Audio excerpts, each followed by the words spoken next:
Well, good evening, everyone, and welcome to tonight's public forum, Improving Mass Transit in the Greater Wausau Metro Area. I'm Glenn Moberg of Wisconsin Public Radio, and we would like to thank tonight's sponsors, Naomi, the North Central Area Congregations Organized to Make an Impact, WIPPS, the Wisconsin Institute for Public Policy and Service, and the Center-Right Coalition of Wausau. A special thanks to Chris Berg and the staff at the UW-Marathon County Center for Civic Engagement Theater for making this program possible. Also thanks to Gene Abreu of Naomi and Eric Giordano of WIPPS for their contributions tonight. Our panelists are Rabbi Dan Danson, who is also a board member of Naomi, Greg Seubert, the director of Wausau Area Metro Ride, Daniel Gill, the administrator for the Village of Weston, and Keen Winters, the Wausau alderman who is also the vice chairman of the Wausau Area Transit Commission. Tonight we'll be talking about the current status of the bus system in the Wausau metro area, the recommendations of the Wisconsin Transportation Finance and Policy Commission, the challenges posed by the Route K schedule for Weston, Rothschild, and Schofield, alternatives for funding the local share of transit costs, including a proposal that you'll hear tonight for a local sales tax that's specifically earmarked for bus service, and we'll also talk about the importance of transit and paratransit services. We've got a very loose format today in order to maximize discussion and input over the next 2 hours.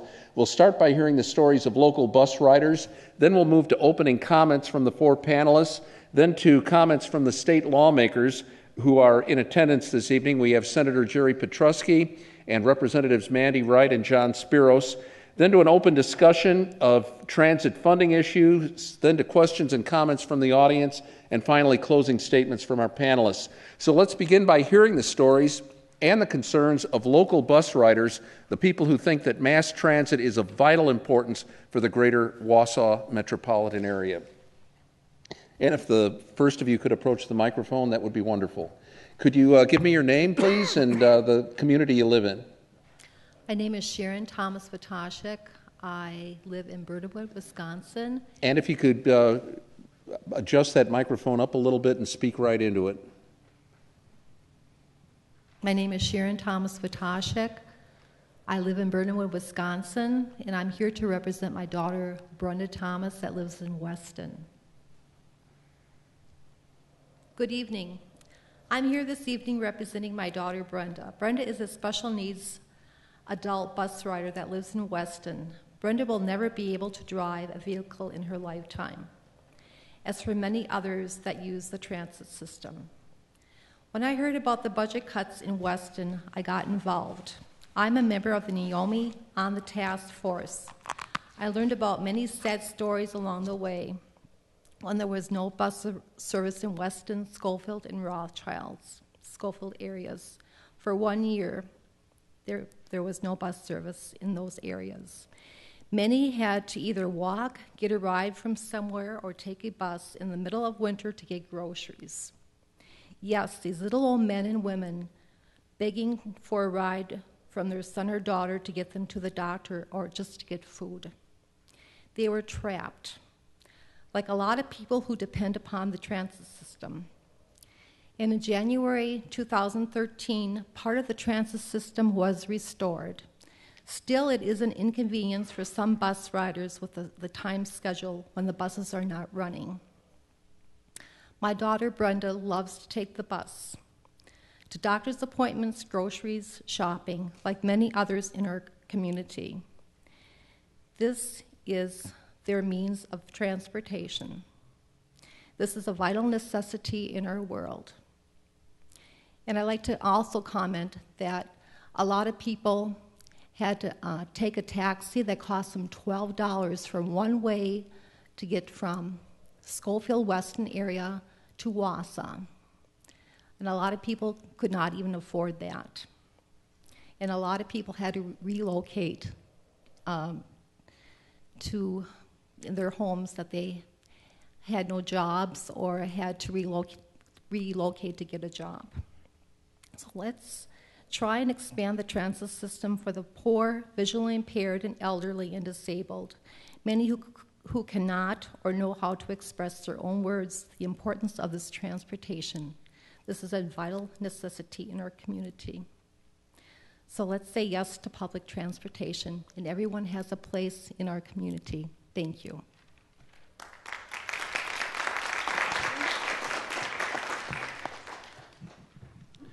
And if you could please state your name and the community you're from. My name is Sue Carroll. I live in Wausau. And for 26 years, my only form of transportation has been the city bus. I use the bus for doctor's appointments, grocery shopping, and in the wintertime, I ride the bus to work. I'm not the only one who uses the bus. I have 8 other friends who also depend on it. Public transportation is important to me and to many other people. Thank you for coming to this forum to talk about the future transportation in our community. Thank you.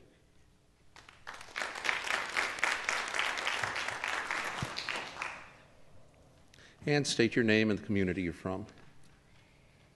My name is Barbara Bird, and I'm a resident of Wausau. I've been a bus rider for the last 6 years. I started riding the bus for economical reasons, but the last 3 years I needed to ride the bus due to ongoing medical issues. I work at Foot Locker in Wausau. Up until 2012, the bus stopped 1/2 block from my house. This bus also transported other people into Wausau for work. With the recent reduction of service, the bus now stops 1 1/2 miles from my home. This is a huge disadvantage. I've had to hire private transportation to get me to an accessible bus stop and then catch the bus going into Wausau. I love living in Rockchild. It's a wonderful community. I own my home, I enjoy my work in Wausau, and I do not want to consider relocating due to the lack of public transportation. I would love to see a more comprehensive bus route that would meet the needs of everyone. It would allow us to maintain our quality of life and remain active within our community.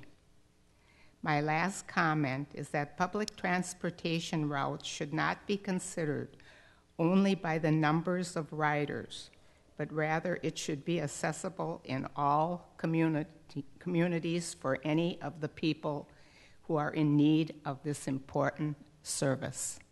Thank you.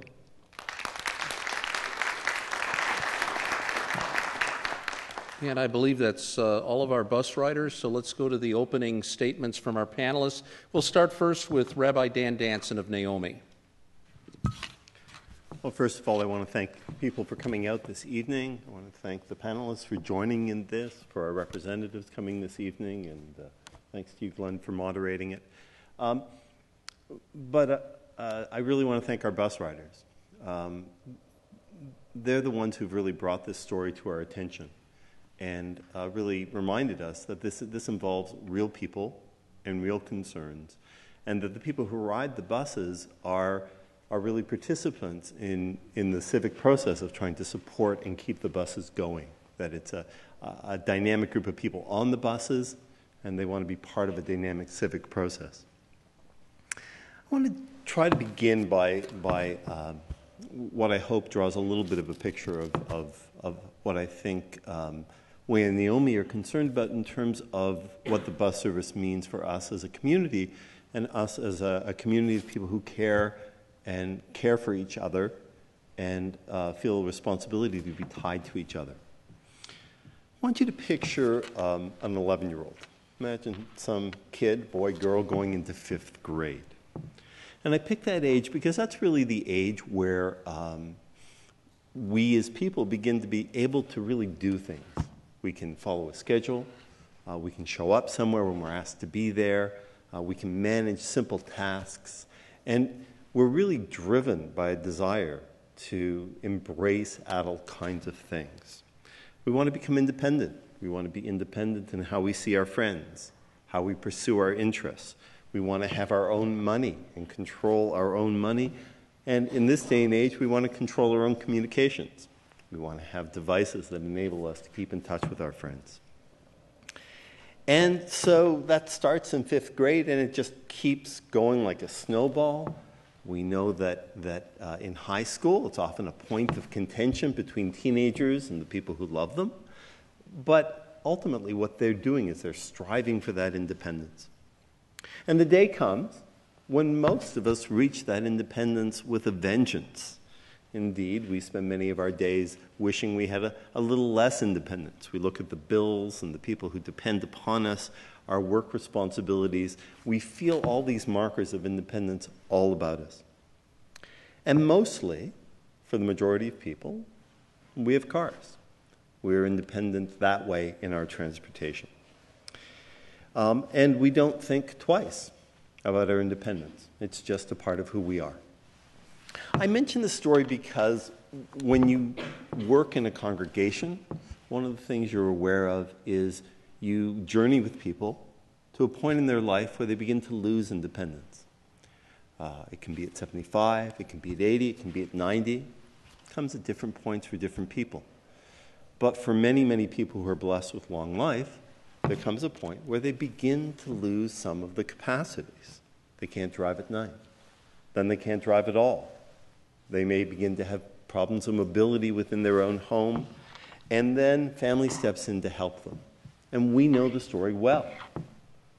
People seem to make poor decisions. We ask them to embrace all sorts of things that will help them accommodate these changes in their lives, and they resist them tremendously because it's taking away their independence. Independence is like a software running in our lives. We spend the first 20, 25 years of our life fighting to achieve it. We don't even notice it's there until it begins to be removed, perhaps, as we age. So why do I tell that story? Because transportation is so central in the story of independence. And for a lot of people, as adults, the way they have their independence, or a key part of that, is transportation. It is absolutely central to it. And as we've been telling our story, and as many people here know, without public transit, there are people who will not have transportation independence. For any variety of reasons, they cannot drive. It was interesting to listen to the radio program today and to hear Greg comment that 50% of the riders on the bus are students. You know, we have a point in life where we just don't have enough money to afford a car. We go through these stages where that may be the case. Or we have an accident or something happens to us. We have an impairment or disability that never enables us to drive. We become seniors. We may lose our ability to drive. We need that independence through the bus system. Transportation independence lets us hold down a job. It lets us be a volunteer. It lets us participate in the things we love on our own terms. It lets us maintain friendships and interests. There's a kind of respect that only comes with transportation independence. And that's why we have been so concerned in Naomi about transportation and about public transportation. That's why we talk about our campaign as Everybody Has a Place. It's about people having dignity and a respected, independent place in society. And so public transit is a key to a community that really enables and embraces and supports independence for all of its citizens, where everyone has an opportunity to be a self-reliant participant in society. And so one of the ways, one of the pillars of this independence is public transit. And I want to just for a moment state it in religious terms.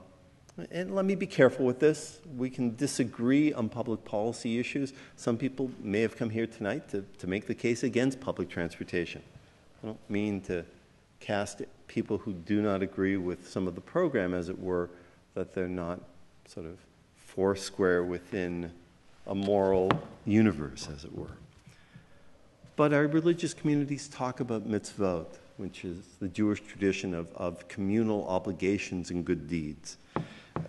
In the Christian community, we talk about that's the Christian thing to do. We talk about this network of giving and generosity and interpersonal care as central to what it is to be a Christian.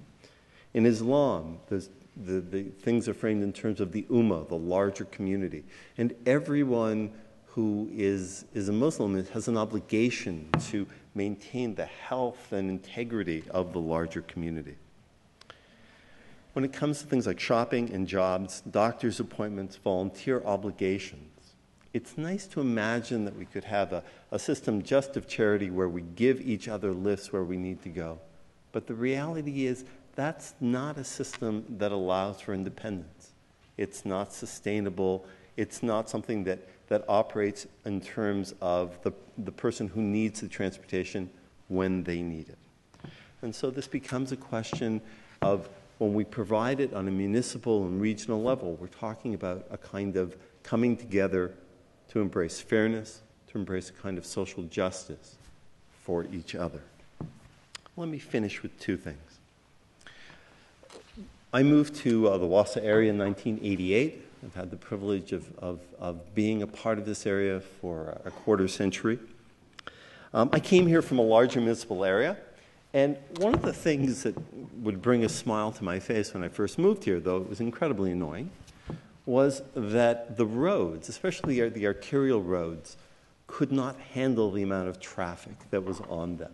I want you to picture Grand Avenue 20 years ago. I want you to picture especially West Stewart Avenue. Remember what West Stewart Avenue was? We all sit waiting for that one moment, traffic would clear, and then 20 cars would go all up and down the road. The last 20 years, we've built a road system here that really supports the level of traffic. The town is no longer in denial about how big it's become, how much of a metro area it is. Its roads fit our urban area. I don't think our approach to public transit is the same. I think it's a little bit at that same stage of denial. The area has grown a great deal since the original model of Metro Ride and its funding came about. And so I think that's why this discussion tonight is so important. I think that's why I'm so excited to see who is here and that ideas are being put forward and that people have come to respond to it. Because it's about having that discussion about how do we get to a really sustainable system of funding public transit. The Weston bus referendum was an interesting process, I think, when you look back on it for two reasons. We could see the heart of the community. The bus riders made their case for why they needed a bus, and the people of Weston opened their hearts. Of course, as we know, last November, when there was something on the ballot saying, okay, well, how about we fund it this way, it got defeated. We haven't sort of caught our hearts up with a real structure for how we're going to pay for this. And I think that's what this discussion is the beginning of today. And that's why we in Naomi welcome it. We especially welcome the putting forward of ideas and trying to wrestle with this as a community so we really get to something that's going to work for us and be sustainable and that we don't have to have this forum every 2 or 3 years. So I thank you all for coming out, and I look forward to what I think are some interesting and creative ideas, and especially ideas that have gotten a response from the community, and I look forward to a lively discussion about them. So thank you. Rabbi Dan Danson, and let's move on to Greg Seubert of Metro Ride. Good evening, everyone. Thanks for coming. Turn on your mic, please. Oh, there you go. Public transportation has existed in the Wausau area for many years, dating back to 1906 when streetcars ran up and down the streets. We have been part of the fabric of this community. It has existed in a number of different forms as a public utility that provided electric service to the rails, as a private company running private bus service to the general community, and most recently and currently today as a municipally owned public service. We are one of the few municipally owned public services that crosses municipal boundaries to provide service to the greater community. That's really unusual. And I think it warrants mention. We have attempted, despite state statute and the barriers that exist, to provide a more regional service. That is challenging, but we've done our best. The Metro Ride budget is a funding partnership. It consists of funding from the federal government, the state government, local municipalities that participate in our program, and the users of our services. Now, that partnership exists, I think, because all levels of government understand the importance of some level of public transportation in the community. Over the last number of years, we have been challenged by funding constraints. We have not grown as the community has grown. There are areas that we probably should serve, certainly our passengers think we should serve, that we don't. Part of that is funding. Part of that is because we are municipally owned and not every municipality wants our services. But the bottom line is we have not grown with the growing needs of the community. As of late, actions by the state of Wisconsin have made it even more challenging for us. Levy limits have made it very difficult to maintain the local partnership that supports local funding for public transit. In 2012, we discontinued service to a large geographic area south of Wausau. The service we had provided to Schofield, Rothschild, and Weston was eliminated. They opted out of our program. We provide two services. One is bus service. That gets most of the attention. You see our vehicles around town. They're pretty obvious.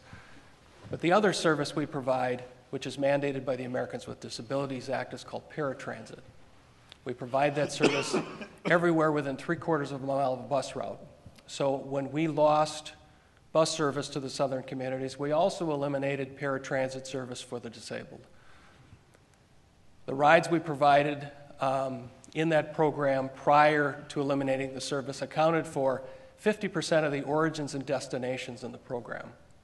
So in essence, we cut 50% of our paratransit program.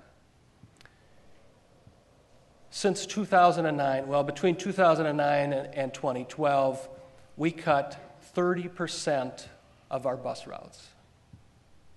3 of 10.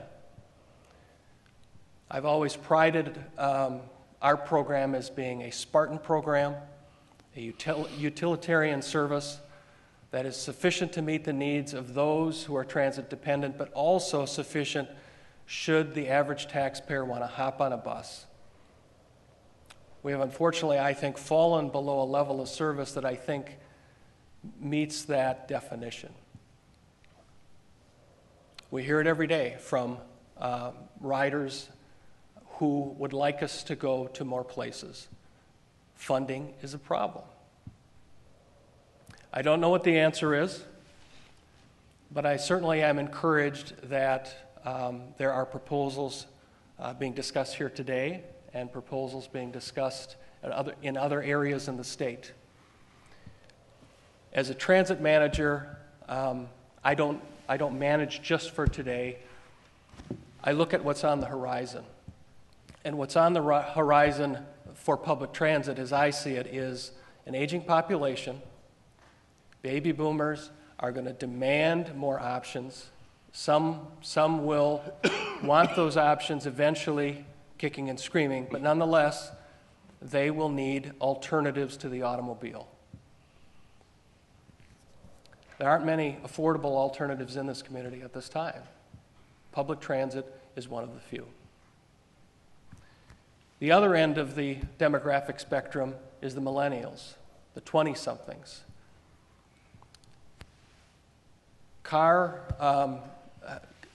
Miles driven, auto miles driven, peaked in 2004, and it has been in decline.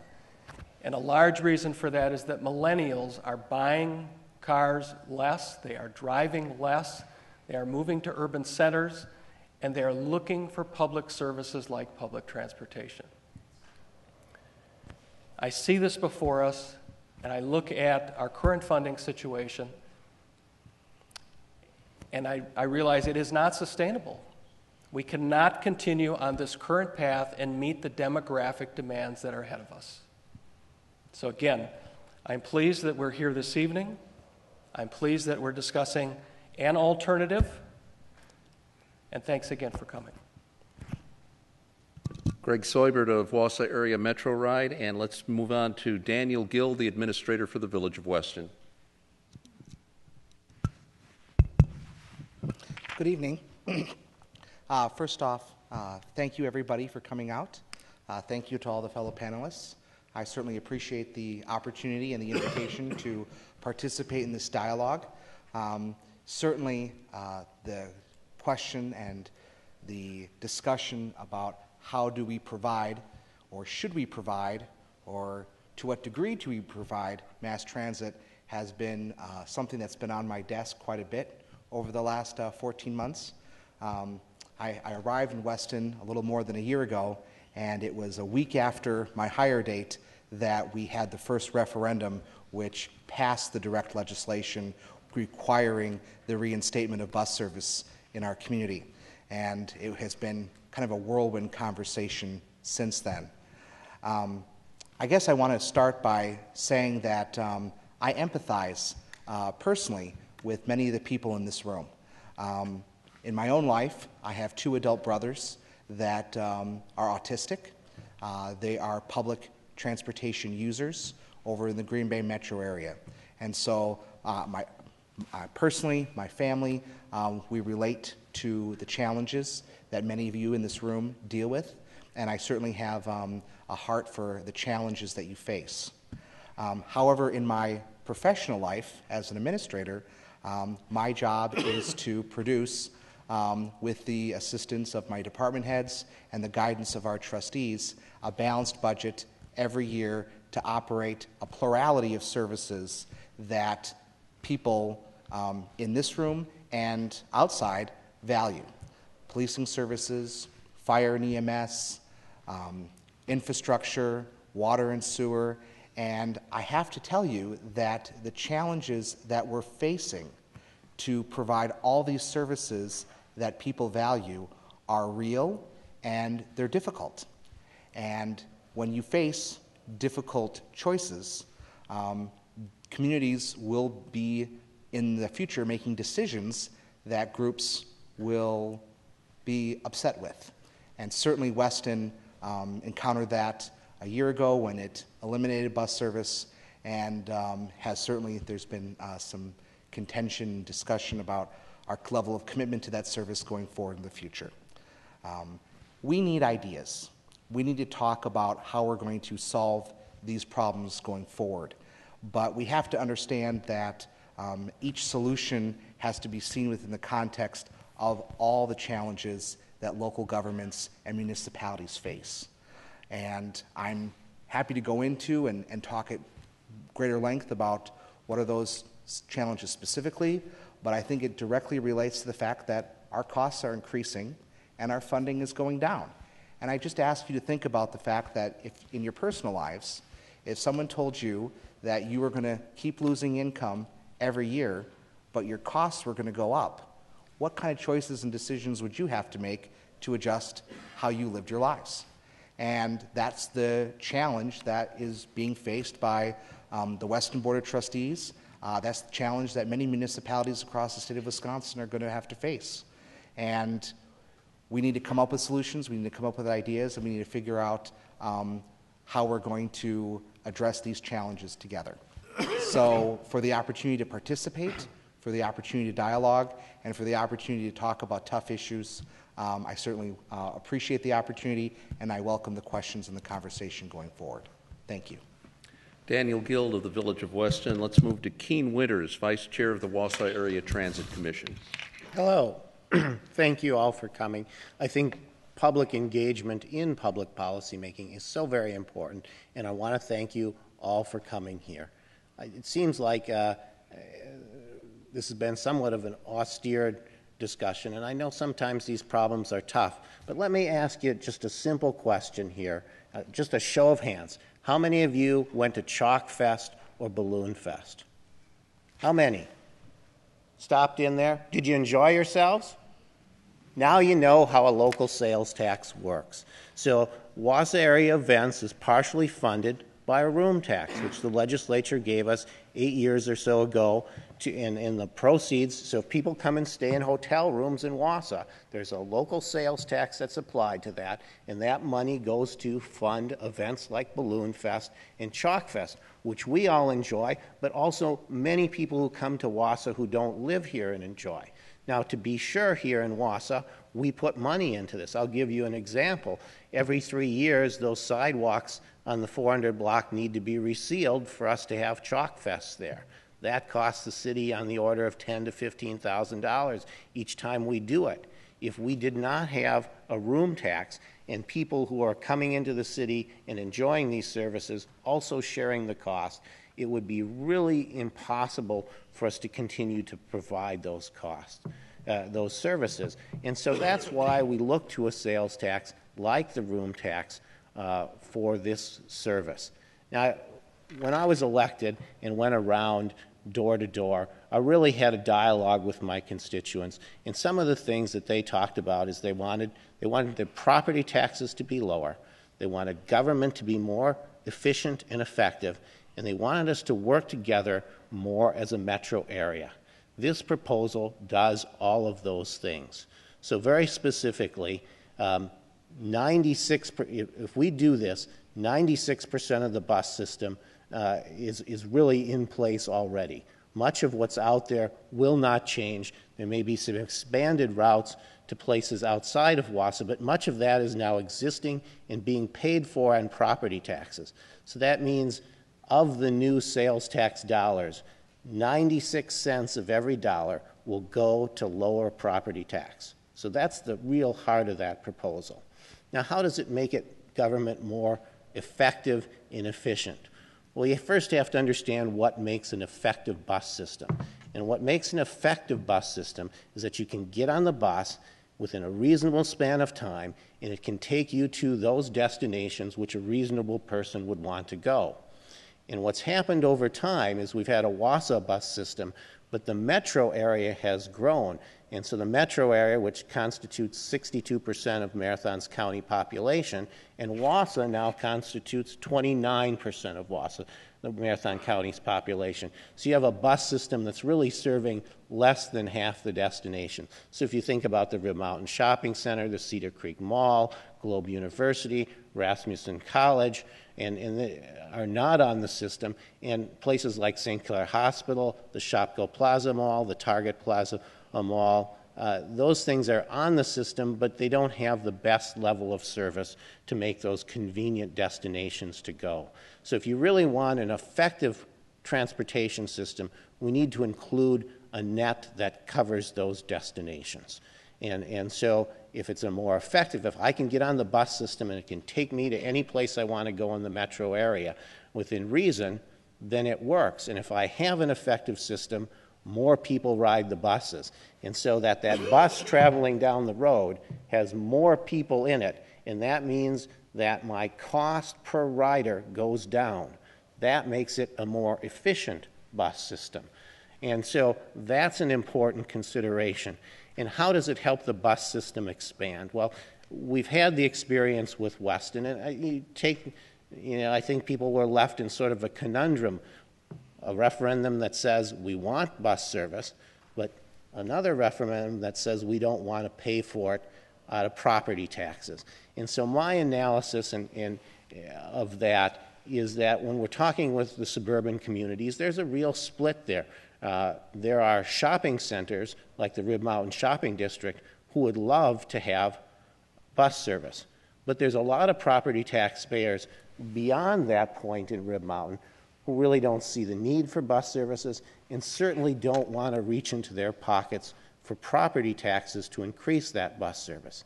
So you have a funding mechanism that really doesn't work very well with the system's needs. So we're talking about swapping out the property tax as a funding mechanism and going to the sales tax, and that really can have a more merchant or retail-driven expansion of the system so that covers the entire metro area. So mostly, this is property tax relief. It does make the system more efficient and effective, and it really provides a structure which allows Wausau to work with its southern neighbors and have a true metro system. And so thank you again for all coming and considering this. I know it seems like really esoteric details, but this is how we make government better, piece by small piece. And I really appreciate your help in doing that.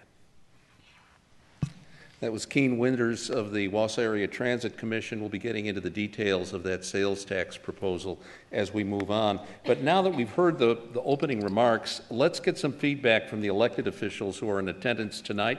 We're going to start with 85th District State Representative Mandy Wright, who has been waiting very patiently because she's got another engagement that she's supposed to be at right now. Mandy, thanks for sticking around.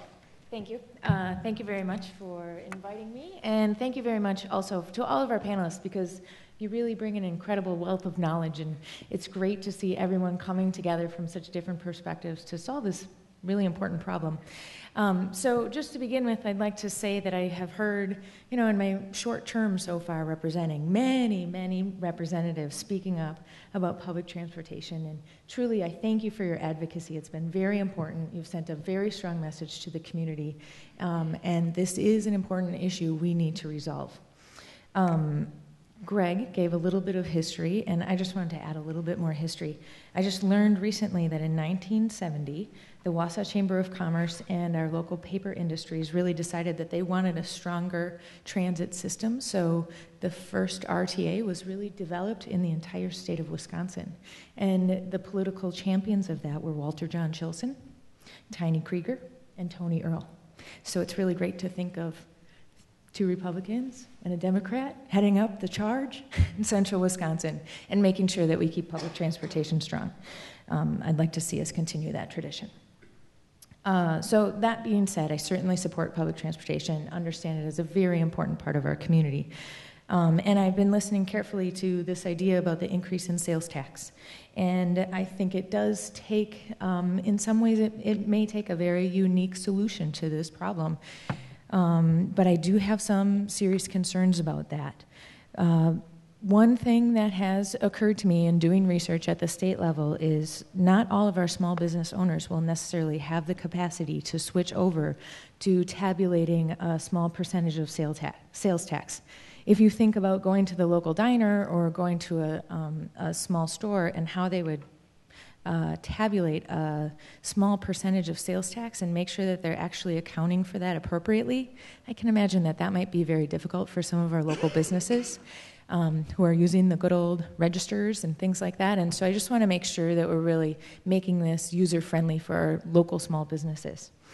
Another issue that I've heard come up at the state level is the Department of Administration and the Department of Revenue would have to make some pretty significant changes to accommodate for a local sales tax that doesn't necessarily apply, obviously, to the entire state. And so how they would make those changes and shifts is just still up in the air, a big question, something I'm willing to look beyond, but I don't think we should just summarily dismiss it either. And then the third concern that I have is that this would require a change in state law. Now, there are some other proposals out there that would also require a change in state law. So I'm not saying that that's the reason we can't, but after all, we are talking about raising taxes. Not exactly the most popular idea right now, and just really being realistic about the makeup of our state government. Will we be able to pass a bill at the state level that allows local municipalities to raise state taxes? That's a big question. And then, of course, we would have the hurdle of a local referendum as well. And all that being said, if it all goes very smoothly, we're still looking at a solution that would not come to fruition at the earliest is 3 years, I think, if everything really went our way. And we are looking at a pretty serious deficit for this coming year. I think we need to be realistic about how are we going to solve this in the short term as well as the long term. And of course, I absolutely am interested in sustainable funding. So all that being said, if our community and our panelists who really, they have a wealth of knowledge, if they feel that this is our best shot at supporting public transportation in central Wisconsin, I will fully support it. I have those concerns, but if that's our best shot, I'll go for it, and I'll be happy to be on the team, and I really will. But I would just like to put it out there that the state makes decisions. And in the last biennial budget, we cut public transportation funding by 10%. And we did not give an increase this coming year. In 2015, there is a 4% increase. So there's that. But we are not appropriately funding public transportation as we have in the past. These are all priorities, and a lot of people like to say, well, we just don't have the money. But I would actually concur. There are some very large expenditures we've made in this budget. We have a structural deficit of about $500 million. So it is possible to spend more money than we have. I'm not necessarily advocating for that, but we are doing that. We are spending approximately $100 million to ensure fewer people in Wisconsin. We could have saved $100 million in the healthcare decision. We are spending $420 million using public money for private education. There's a lot of discussion about that. That's a lot of money. And there is also a $650 million income tax cut. So overall, we are talking about a lot of money. I haven't even added it all up. A lot of money, hundreds of millions of dollars. And if those are our priorities, that's okay. But a lot of what I hear from Central Wisconsin is those aren't necessarily our priorities. We want people to have access to quality, affordable health care. We don't want to spend more money so fewer people have health care. We want our public schools funded. We're not sure about using public money for private schools. And the tax cut is, of course, debatable, and I'm happy to debate that. But to say that we don't have the funds is not necessarily true. So there are many avenues and many ways that we need to approach this. I am very happy to talk to anyone about how we can proceed and how we can best fund public transportation. Again, I'm so glad that we're here to discuss it in the open with many constituents as well as many experts, and I will be happy to talk to you. Feel free to contact me at any time. Thanks. Thank you, Mandy. Right. It's like Everett McKinley Dirksen said, 100 million here, 100 million there. Pretty soon you're talking about real money. Let's hear from John Spiros next, whose district extends to the southern region of the metro area. Thank you. Thank you for coming, and thanks for sharing. Appreciated that. And for the panelists, one thing I will say is that the proposal from how's that? Better? The proposal from City Administrator Dan Geld and the City Councilman Keen Witters, I think, is kind of unique. It's out of the box. And one thing I've always said is we should take a look at out-of-the-box thinking.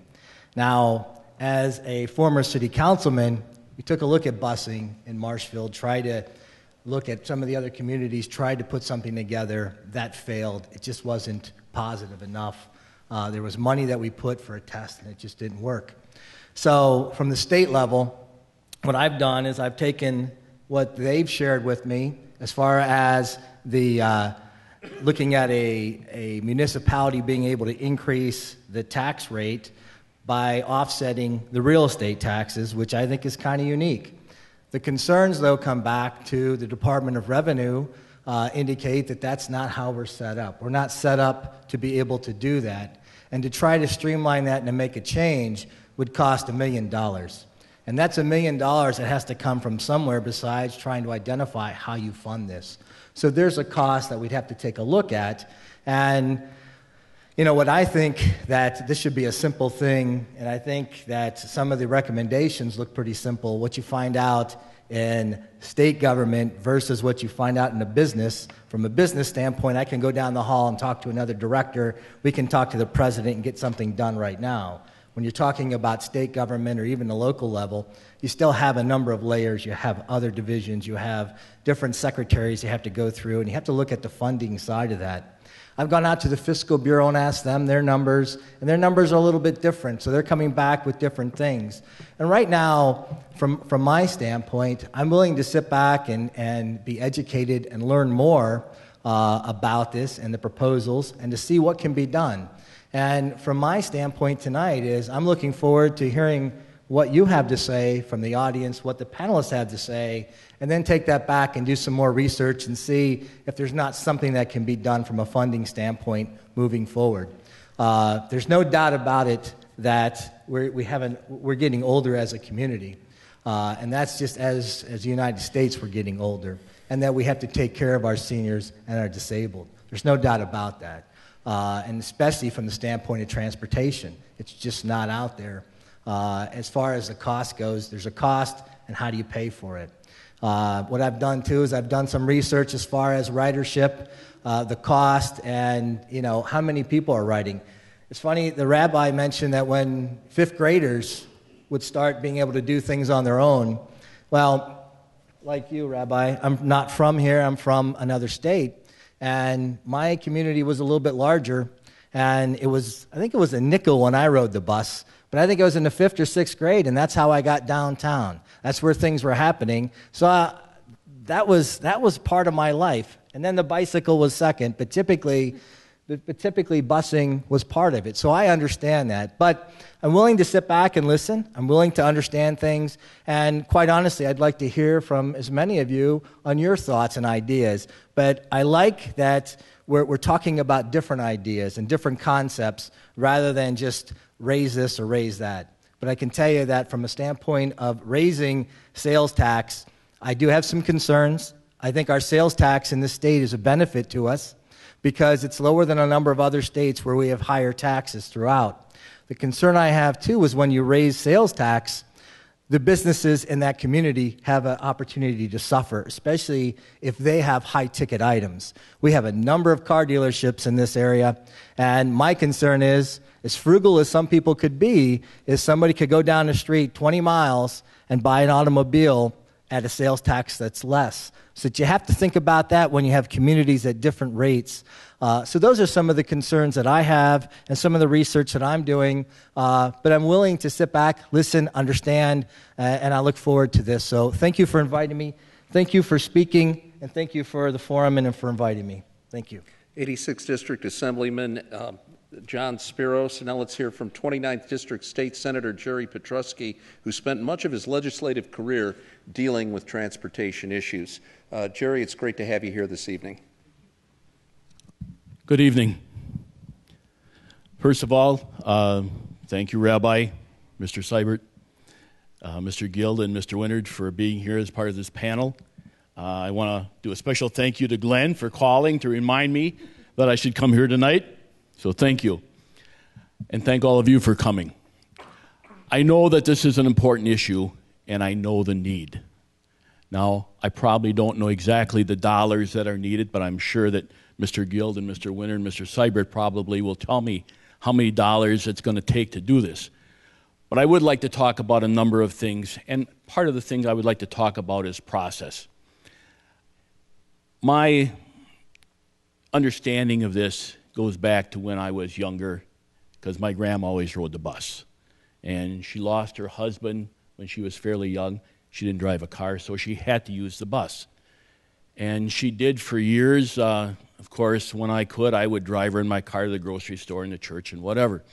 But that need is there, and many of you experience that need. So I do understand that.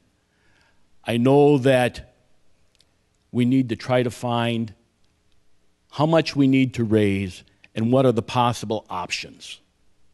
Now, the proposal is somewhat unique that Keene has put forward with Mr. Guild. But there are some problems, and I'll tell you how this plays out.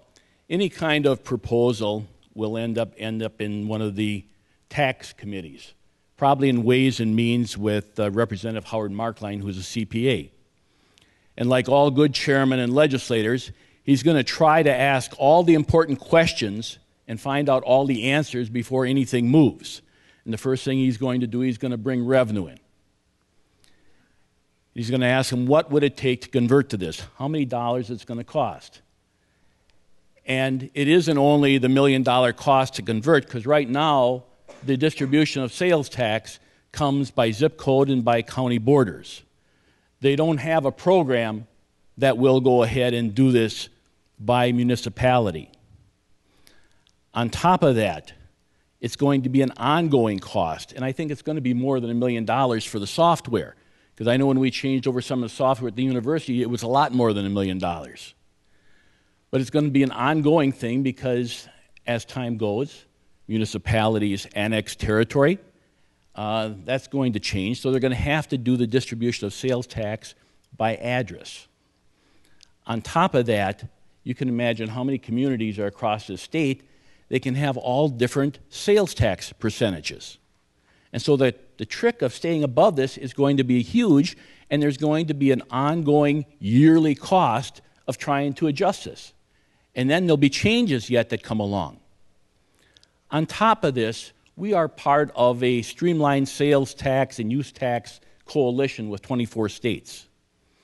Part of the reason that we can do that is we have some uniformity across the state with our sales tax. Businesses don't have to have special software so that when they're collecting taxes, whether it be online or over the phone or whatever, to determine what community that person lives in and what sales tax is the right one to charge for that community. And as this goes forward, as federal laws they're looking at changing, all those things are going to play a role in this, and it's going to be very difficult to make the proposal on sales tax with a variety of options for all communities. It's going to be very difficult to get that through. And I will tell you that in the legislature, there is not support for raising sales tax. Now, I think we need to find the options that will allow us to fund mass transit in a way that covers the needs of the people in central Wisconsin. I can tell you that, I think Mandy said it in this budget that we're in presently, the last year there is a 4% increase for mass transit. There were a number of increases for the transportation needs of the cities, of the villages, and of the towns. And uniformly, it was all around 4%. I want to tell you a little bit about something else that I think is important for you to understand and how we can move forward from where we are. I'm presently dealing with trying to fund transportation, not just for next year or the next budget, but for out into the next 50 years. And you probably know that transportation dollars, the revenue, keeps on diminishing because people are driving less. We have more fuel-efficient cars. The materials that we use to build our roads keep on going up. Asphalt, concrete, steel, iron, and the fuel that we need keeps on going up in cost. And so the revenue keeps on diminishing. The goal that I'm after is to pull a large enough coalition together made up of local governments, county governments, city, villages, everybody, the people that are building the roads, the business community. We need to talk with one voice, with a big voice.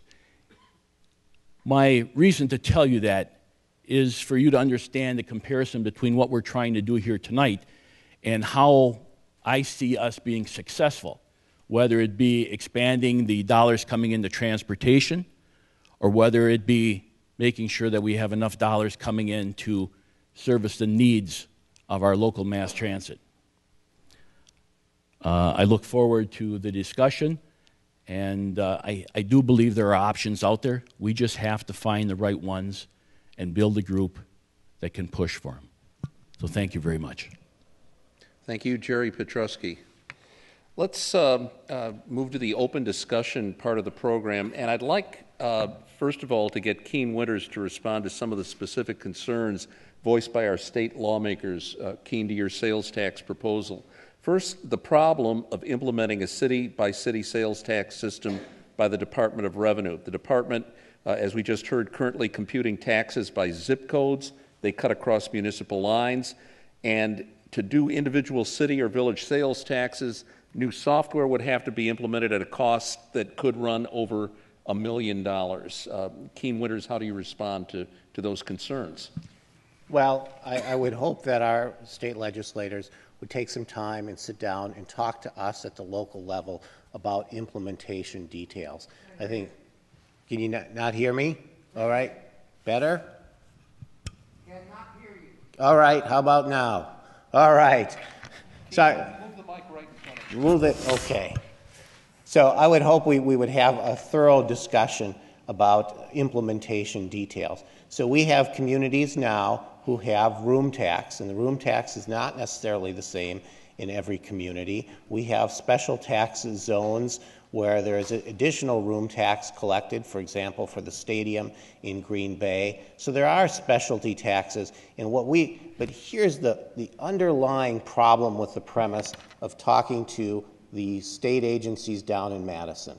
They cannot possibly conceive how a sales tax would be collected locally without being collected here, going down to Madison, and coming back here and being redistributed by a state agency in the formula. They want a piece of the pie. I would say to them this: cut those folks out of the pie. We can set the tax here if we have the authority. We can collect the tax here. It never has to go to the folks down in DOR. They don't have to change their system one iota, and we should be able to do it. And let's have that discussion and really just give us some enabling legislation to empower local communities to act and not assume that Madison has to act on our behalf. And Keene, John Spiros mentioned the possible impact on retailers, particularly those selling big-ticket items. If you've got one community with a higher sales tax and the same item in another community, a car dealership, for example, could lose business. Well, you have to appreciate the magnitude of the tax, and then also you have to understand that that's a nice thing because it provides a local check and balance. And so first, the magnitude of the tax. So right now, when you go buy something at the store, you pay 5% to the state. You pay half a cent, 5.5%, and that half cent goes to the county. The sales tax for this would add a 7 at the end of that number. So in Wausau, the tax would be 5.57%. In Weston, the tax would be 5.52%. So it's a really small number. So it's 7/100ths of a cent in Wausau. It's 2/100ths of a cent in Weston. And so think of that as $7 on a $10,000 purchase or $2 on a $10,000 purchase. Now, I think if you would pass shopping the Wausau car dealerships for potentially $14 or $21 on a car sale, you would be really penny wise and pound foolish. And if you go drive into other communities in the state in search of a better bargain, again, you would waste more in gas. So there's no certainly there are going to be some curmudgeonly people out there who say, on principle, I will not do this, I will not pay that stinking local sales tax. But they would simply be fiscally and economically wrong to go. They'd spend more money and more time going somewhere else to avoid it. It's just that small. But that's the good thing, though, too, is when you give this power to the localities, one of the things I like about, from a conservative perspective, is that I like to see checks and balances in place. And so once you've given us this authority, then the question is what do we do with it from now on? And the point that John Spiros has raised is a good one, and that is we have to be judicious locally in how much we use this sales tax. Because if we go hog wild on it, we are going to impact retailers in here. And so the level of sales tax in communities surrounding us provides a good check so that this doesn't become simply a new taxing authority that we just go off crazy on. So it's nice to have that check and balance there. But again, the magnitudes we're talking about, I think, really make it a very simple system to implement. It's a system that certainly shouldn't change shopping behavior in any material way. And if we do implement greater amounts, then we would be foolish, and I don't think we'll ever do that. And Keene, Mandy Wright mentioned that she was concerned about really small business owners, some of whom still do their taxes by hand. They'd find it difficult to figure out this minuscule tax as 0.01 or 0.05% or 0.07% compared to what they're currently paying, the 5.5% for Marathon County residents. Well, most calculators, I'm in the financial planning business, most calculators that I've seen do have that additional digit on there. And so and just add the digit, and they're going to have to, but understand you're collecting your sales tax data in all of those businesses for the state. You're going to have to come up with your sales total. So now you got to multiply it by the 5% for the state, you got to multiply it by the half cent for the county. do one more step and multiply it by the 700th of a cent for Wausau, and it's just not that complicated of math. All right, let's open it up to the rest of the panelists. Your reaction to what you heard from our state lawmakers. Who wants to go first? I'll take it. Daniel? Okay. In my opening statement, I talked about the fact that as an administrator, I work with a local government agency that's responsible for managing a plurality of services: police, fire, infrastructure. And when we think about what is the predominant service or the government activity that probably has the most attention right now, given Wisconsin's circumstances, is economic development. And I want to talk a little bit about property taxes, sales taxes, and economic development. When you think about the fact that we are now competing with a global economy, that when we go out and we work with business to expand, when we try to recruit new business in, if you think about the fact that, when we're out there engaging in that effort to attract the next 100,000 square foot manufacturing facility, which will likely have, industrial jobs that are attractive to areas here in the Rust Belt, that, good, high-skilled, blue-collar jobs that a family can sustain a living on, property taxes is a serious factor. And when I go out and I work with other economic developers and other local government professionals and try to get business to consider making investments in central Wisconsin, I am very cognizant of that property tax number and what that means for that business that's trying to bring or could be looking at us coming in. And I can tell you that we are competing with other communities, other regions, other municipalities that in some places have absolutely no property taxes because they fund most of their municipal services through a sales tax. So in the grand scheme of economic competition, maintaining a low property tax rate is absolutely crucial to have a competitive advantage for your community going forward into the future. And for those of you who may not believe that, Weston is a great example. We've kept our property taxes very flat. Our board and many of the staff would tell you that we have a great rate in comparison to what we offer. And as a result, Weston has experienced a lot of growth and now is the second largest community in Marathon County. I mean, that just didn't happen, by accident or because, our trees are better. It's because there was an economic value to people expanding and growing business over there. So the point I guess I'm trying to make is that property taxes and keeping property taxes low is very important from an economic competitive situation. So property taxes, historically in Wisconsin, are those taxes which people feel contribute to their value. We assess property taxes based on the value of the home. We assess property taxes based on the value of your business. And so people process the fact that, okay, what value am I getting for a particular service that you're lining up against the value of my property? And concurrently with that, sales tax has usually been the traditional mechanism that we have used to fund social services. And if you're going to have a competitive property tax rate, if you're going to be competitive economically, property taxes are probably not the best vehicle to use for social service delivery. So that's just something to think about. I guess a final comment would be, in terms of, municipal sales tax, there's certainly the example of the room tax. I thought the comment about, the special district that, Brown County uses for funding funding Lambeau Field is a great example. And then there's also municipalities scattered throughout Wisconsin that have a special sales tax for those areas that have been identified as tourist communities.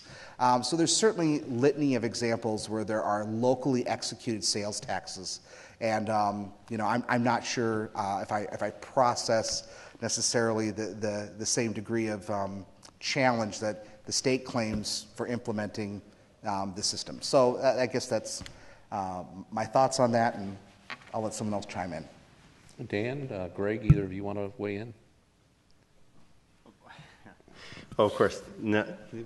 As you can imagine, at my rabbinic meetings, we spend a lot of time on tax policy. So I'm a little out of my depth here. I guess I'm Senator gave the timeline of 50 years, which is there's something that'll sober us all up. I guess the one thing that I'd like to sort of inject into this is that there is, as it were, a bus coming at us, which is that the referendum in Weston is a 2-year referendum, and the funding from Schofield was in this year's budget. It's not guaranteed to be in next year's budget. So the clock is ticking in terms of sustainability. And I think it's fair to say we can't, if we have to go through a process of elections and referendums and putting taxes on the ballot year in and year out, the system won't be sustainable for that long. So those are, just looking at how the policy discussion goes forward, the timeline is of concern. I think it's easy to find lots of reasons we can't do something, but I think that the timeline has a real urgency to it. Greg, you have anything to add? Just a couple things. One of the things that Senator Perchowski mentioned is that we have to find a mechanism. And I'm pleased that we're talking about some sort of local funding mechanism. If not this one, then I guess the question is what?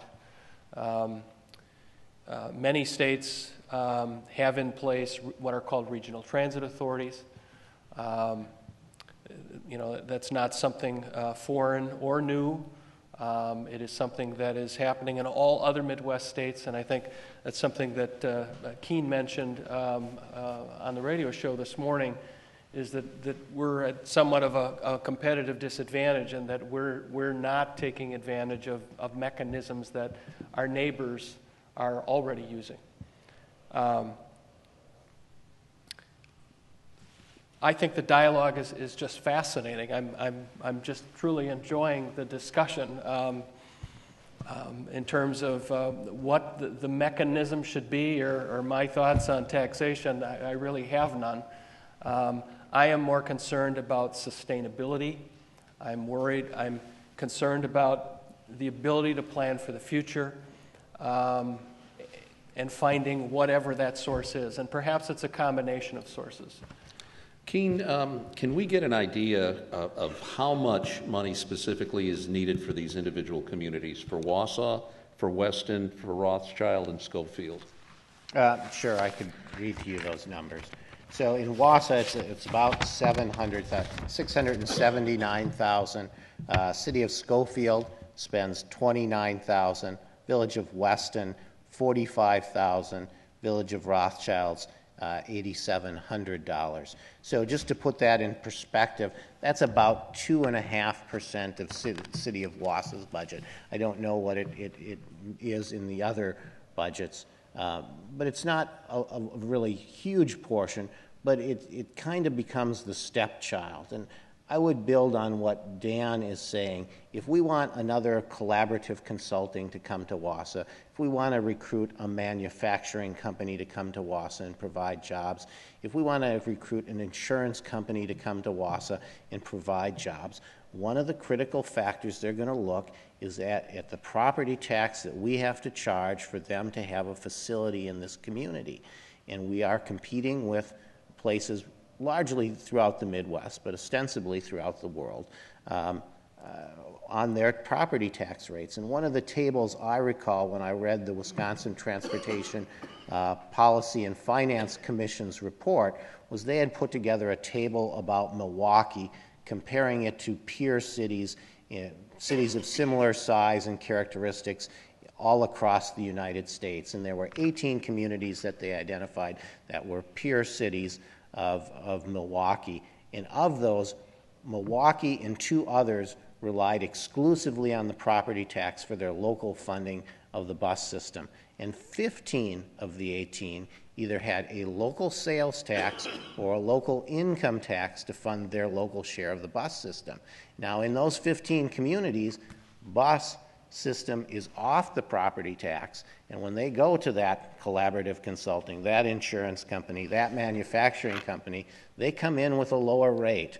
And so being economically competitive, we really ought to follow what others are doing and move this off the property tax and provide some property tax relief in this area and use that to jimmy up our competitive advantage. Now, Greg mentioned the Regional Transit Authority concept, and that in fact was recommended by a state commission, but that's generally considered to be a non-starter in Madison. And wouldn't it also face obstacles from individual communities in the metro area that might not want to give up any of their taxing authority to an RTA board? Well,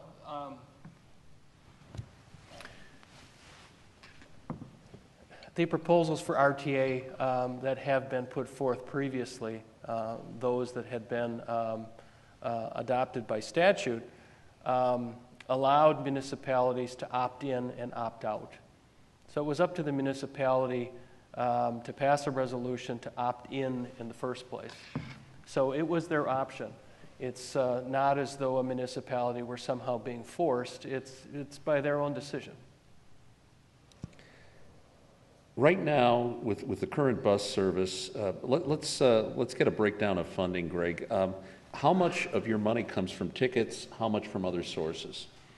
Sure. About 55% currently comes from state and federal dollars, transit operating assistance. About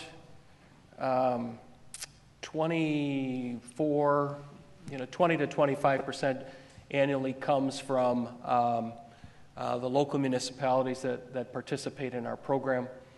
And our users pay roughly 15%. Now, one of the questions I'm asked is, why don't users pay more? And just to give you a little perspective, you hear often folks say a user fee is a tax by another name. And I don't know if I subscribe to that or not, but other municipal services charge user fees too, and they don't cover nearly as high a percentage of the overall cost as the user fees for public transit do. So I would argue that transit users already pay a disproportionately high portion of the overall cost for the service.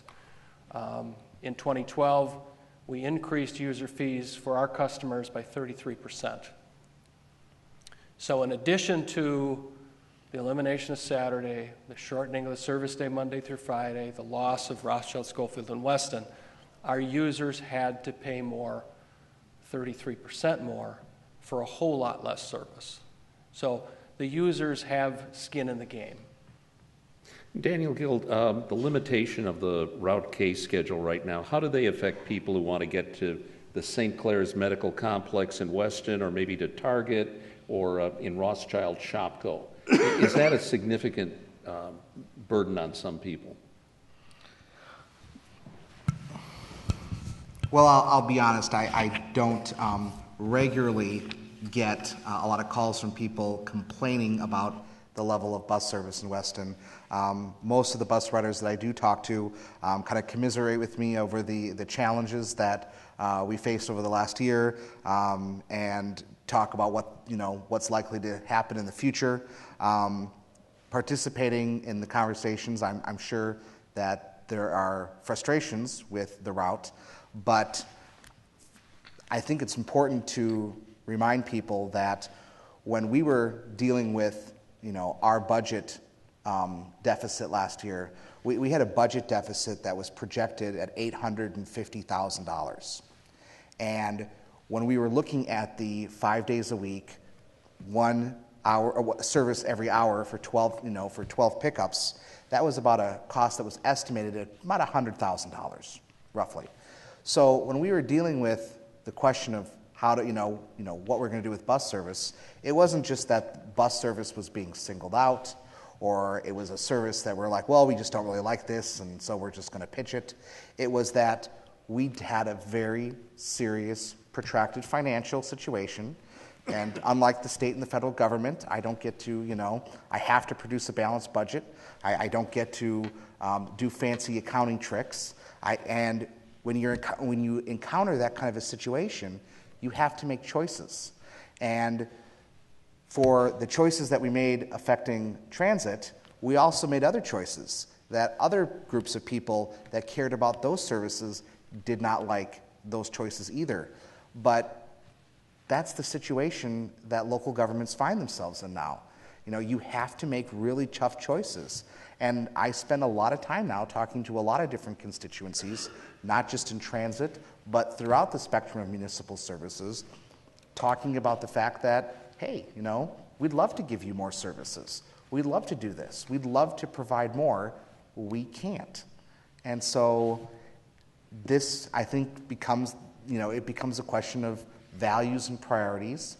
And, the political process is probably the best process for laying that out in terms of how those get established. And Greg, why is there still no service to one of the biggest retail areas in the metro area, the shopping corridor in Rib Mountain? I mean, that's just a glaring hole. Well, we are prohibited by state law from providing service across municipal boundaries unless we have a cost-sharing agreement in place. So unless a municipality says we want the service and we're willing to help pay for it, we don't extend services. And to this point, we've not had a request from the town of Rib Mountain to provide service in their community. And apparently the people who own the stores in that corridor aren't exactly clamoring for public bus service either, or maybe there'd be pressure put on town officials? Well, there has been a dialogue within the town. There has been discussion about a possible bid district over the last couple years. That has not been successful for whatever reason. But no, we're hearing it a lot from folks who want to get there. We're not hearing an awful lot from those stores, no. And Keene Witters, so we've got this bus schedule that doesn't run on the weekends. It doesn't run after 6 o'clock. We only have 7 runs a day, Monday through Friday, to much of the South Metro area. It doesn't go to Rib Mountain. How are the limitations of this bus schedule dissuading people from riding? We hear that nobody rides the buses, or at least not enough people do. Maybe it's because the buses just don't run consistently enough. Well, that is the sort of the catch-22 with the systems like this. Is you in many ways, one of the reasons why we need to look alternatives is the bus system will die the death of 1,000 cuts, and a little cut here and a little cut there. And Greg, I don't know how many cuts you've made. Make it a hard system to use, and we cut the K route, which runs through Schofield, Weston, and Rothschilds, and then it came back as a partial route. And let me explain sort of what that means is the bus system runs in Wausau Monday through Friday, 6 a.m. to 6 p.m., half an hour runs, so buses make a loop in an hour. And we could only cobble together enough funding in the southern communities to run the thing 7 of the 12 hours out of the day. So it starts in the morning, runs a few hours, takes a break, runs a few hours over the noon, takes a break, and runs a few hours in the evening. So if you want to go out to one of the extreme destinations, you first have to ride the Wausau bus system all the way down to the healthcare center to get on this K route. Then you have to take the bus out to St. Clair's, and if you miss the bus, you might be stranded for 3 or 4 hours because it's not coming on an hourly basis. And now, say you are someone who maybe approaches as you ride the bus because you are cognitively disabled or something like that, and you really have, certainly Greg and I see other people in the audience would attest that that K-route riders have certainly voiced their complaints to the bus drivers on those routes. And those bus drivers, they have complete empathy for the difficulty of that route. And so then you have people who ride it because they absolutely have to, but nobody chooses to ride that confusing system if they can possibly avoid it. And now you have a system where the bus is less and less full, its cost per capita is higher and higher, there are less and less people vested in the system, and pretty soon the system collapses. And so you can only compress it so far. So the converse of that is if we could get the Rib Mountain Center and Cedar Creek in using a sales tax model, which really wouldn't, which merchants could essentially sign on to, and people wouldn't have to pay out of their property tax pockets. You could have a fully formed system where I would have good confidence I could get on the system, there's going to be a bus every hour, and I could get where I want to go. Now I really can start picking up those choice riders. I can pick up additional revenue from those choice riders, and I'm functioning with a more full bus. That's probably not good English, a more full bus. But I think it's perfect. And now the cost per capita goes down and the number of people involved in the system goes up. Now you have a public service that's really working efficiently and effectively. So it's your opinion that maybe using this sales tax as a funding mechanism with these different rates for the different municipalities, that might encourage communities like Weston, Rothschild, and Schofield to stay in the system, maybe expand their services, and maybe encourage places like Rib Mountain to join the bus system? I think it's the best way to solve, for example, and I apologize, Dan, for saying this, the Weston conundrum, which is a referendum to have bus service and not to fund it with any additional property taxes, is to find another mechanism. And so there's been some polling done statewide, and the sales tax is a lot more popular than the property taxes right now. So it's simply a more palatable tax. And since really what people want to do is they want to go to those merchant destinations, it's only fair that really we tap those merchants to be involved in funding the system and leave those residents who live on the outskirts of Weston or on the outskirts of Rib Mountain, leave it off their property tax bill. They're not going to buy in, and I don't know why they would. So just to come to the defense of the poor K route, because we and Naomi are particularly fond of having a certain affection for the K route. So a couple of things that have been interesting, I think, if I've been following this correctly. I'm going to look at Jean to corroborate this. But we've been watching the numbers coming out of Metro Ride, and they've been fairly solid for the K route, which is a really interesting statement about how much the need is. That in terms of the inconvenience and the awkwardness of the route, of course, all of that is true. But what's interesting is that the ridership on that route has been fairly solid, that's how great the need is. Even though it's that inconvenient, there's if you compare it to the other routes, there's a solid ridership because people absolutely need bus service. So that's one interesting thing. The other interesting thing about the K route is that I think it was a good example of, and this is really, sort of take my hat off to Daniel. It really was, excuse me, in terms of getting it in a form where it didn't overwhelm the Weston budget, which was Weston had really. I don't envy the Weston board or Daniel the issues they were facing. They were facing really big, real economic challenges in terms of providing services. But it was a good example of a little creative thinking to get the ball rolling. That by everybody collaborating and going with 7 routes instead of 12, we were able to get it back off the ground again. I think it's a good example of where there's a will to find a solution, one can come up with things that work. Would we like to see it run 12 times a day? Absolutely. And would we like to see some funding solution come up that would allow a real stability and perhaps an increase of the service? Because I think, indeed, there would be an attractiveness through that better service, yes. But I think it's a good example of what happens when we try to focus on how to get to yes, and look for possibilities and alter our thinking a little bit to fit some of, let's say, this year's realities. And I think it's an interesting question vis-a-vis the proposal that's in front of us. Clearly, there are some challenges with it, but every other proposal we make, we know is going to have its own huge set of challenges. So I think the K-root reminds us of the necessity, and it reminds us that when we think about ways of collaborating, we can find solutions to what seem like insoluble problems. I want to open this up to questions and comments from the audience, if any of you have them.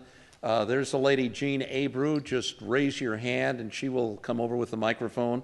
And we've got one over on the far side of the room.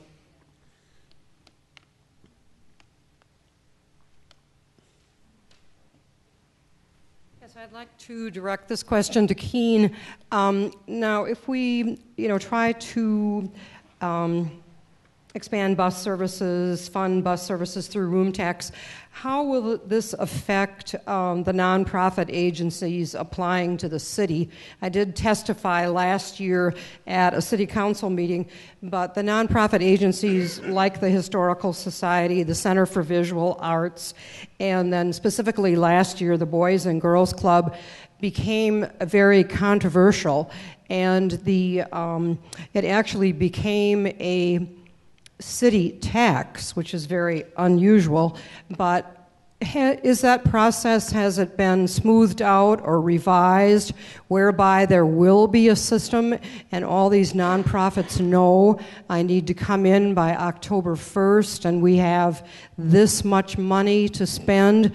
Because those agencies, have been relying on that for a part of their funding. So I think it's relevant to ask how that will affect the agencies that have historically applied for room tax. Okay, and I think the simple answer is it will not affect the room tax agencies that receive it at all. The room tax money is set up by a special state law. It's collected and put into a segregated fund, and it's earmarked only for that purpose. There will be no commingling of the bus service sales tax funds and these funds. They'll be entirely segregated from an accounting standpoint. So there should be no cross-breeding. The only reason we bring up the room tax is it's an example of a collection system that is entirely done on the local level, and we could certainly replicate that for the bus system collection. I do have another question that I have been asking people about for the last 3 years, and I have asked county board members and many others, but what agencies provide rides? I have asked Faith in Action. Faith in Action, 4 times a year sends me a letter requesting funding for their agency. But I would like to know, or I'm wondering, it doesn't seem like it should be that difficult of a task to find out what entities provide rides. Is it Faith in Action, the Aging and Disability Resource Center? I know they provide feeding sites and transportation, and then also like the county transportation department, specifically Dave Mack. How do I get a list like that? How do I know what agencies provide rides? Greg, do you have an answer to that? Kind of. There's a real lack of coordination of transportation resources in the community. I'll start there.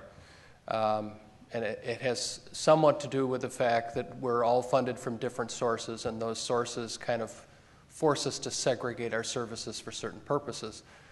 But I also have to say that in times with limited resources, in my experience in transportation, what we all tend to do is say, it would be cheaper for my program if you provided that ride. And I know, we hear this portrayal of government as being we're all out there protecting our kingdoms. The reality in transportation, in my experience, has been just the opposite, where, you go ahead and do that, I need to watch my bottom line. It'd be cheaper for me if you just provided those rides. So there really isn't a lot of coordination. The other part of the answer is some of the programs provide only client services. For instance, the healthcare center has certain services they offer for clients, and they provide a transportation component for those folks to get to those programs. It may not be open to the general public. And the last part of the answer is there aren't a lot of transportation providers for the general public. There are far more demands for service, particularly for the disabled, than there are resources available. Anyone else have any questions? Behind you, Jean. We all know that sales tax revenues fluctuate. And in this extended recession we've been in, the sales tax to the state and the county it's dropped. So how do you propose that you can't count on it? It's fluctuating constantly, not like so much like the property tax. So how can you count on a certain amount of revenue from this sales tax when, you know, we might go into another deep recession and your sales tax drops? Then what do you do? Keen Winters, that's a good question. Well, people will probably need those buses most during tough economic times, and those are the times when you're not generating a lot of sales tax revenue. Actually, I'd like to just respond to that too. Property taxes fund municipal operations.